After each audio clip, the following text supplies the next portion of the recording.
Hey folks, Turbine Guy coming back at you from Northeast. You know, I used to live around here over on 2411 Hayes, so I get what Northeast is.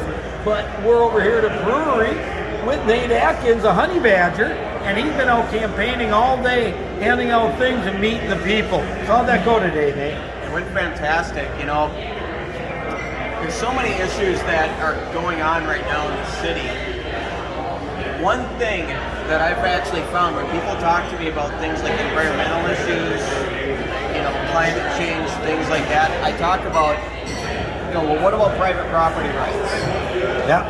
How do we get clean energy to people?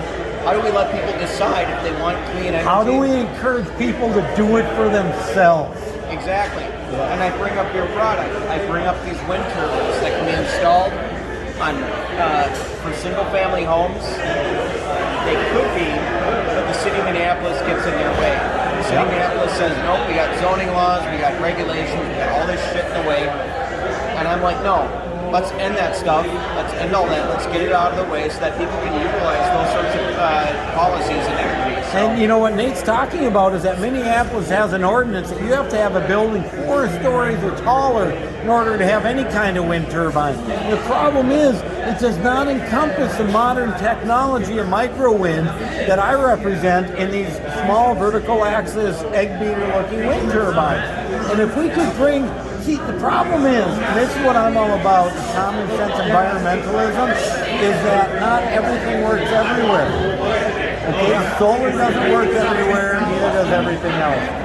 So what do we have to do? We have to use what works where it does, and that's what you're talking about, giving people the opportunity. Absolutely. It's really just simple. If you own property, if it's your private property, you should be able to do what you want with it. You should be able to harvest what's available. Exactly. You should be able to have a garden. You should be able to harvest the rainwater. You should be able to harvest the energy. Exactly. Support that. You know what? You should be able to drill for oil too. But unfortunately, in Minneapolis, there ain't no oil. Not yet. Not yet. No, that's a Minnesota thing, folks. Don't ever believe them. We got no oil in Minnesota. Are they telling you that?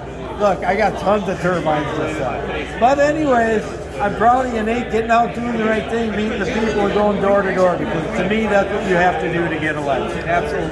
Absolutely. All right, well, we'll check back with Nate here in the near future and see how it's going.